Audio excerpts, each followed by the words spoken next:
Chapter 8.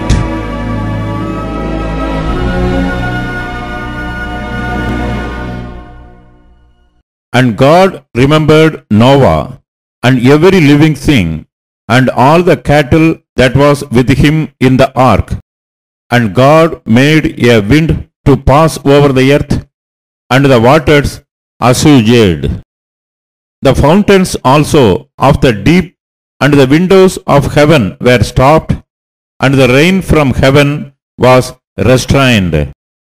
And the waters returned from off the earth continually, and after the end of the 150 days, the waters were abated. And the ark rested in the 7th month, on the 17th day of the month, upon the mountains of Ararat. And the waters decreased continually until the 10th month. In the 10th month, on the first day of the month, were the tops of the mountains seen. And it came to pass at the end of 40 days that Noah opened the window of the ark which he had made. And he sent forth a raven which went forth to and fro until the waters were dried up from off the earth. Also he sent forth a dove from him to see if the waters were abated from off the face of the ground. But the dove found no rest for the sole of her foot, and she returned unto him into the ark, for the waters were on the face of the whole earth. Then he put forth his hand, and took her, and pulled her in unto him into the ark.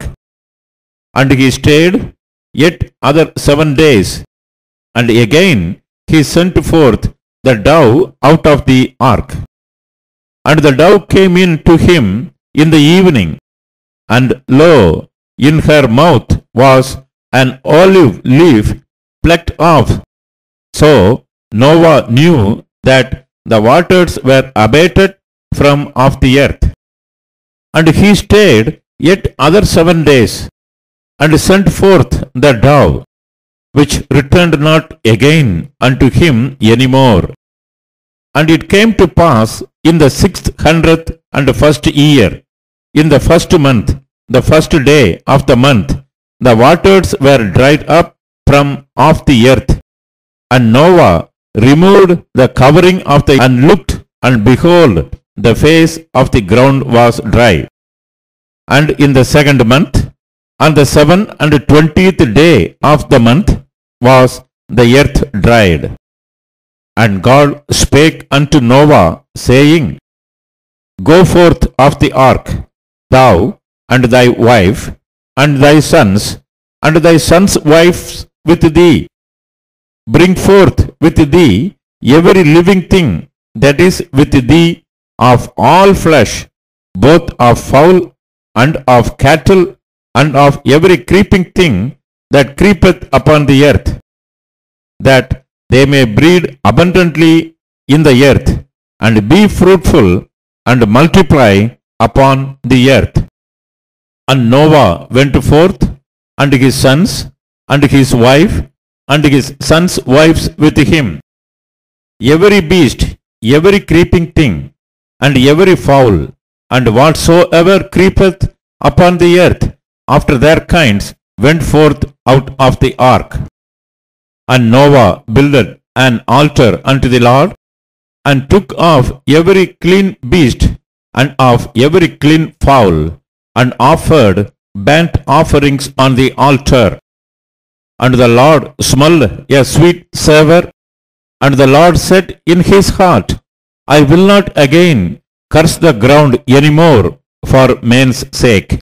For the imagination of man's heart is evil from his youth. Neither will I again smite any more everything living as I have done. While the earth remaineth, seed time and harvest, and cold and heat, and summer and winter, and day and night shall not see.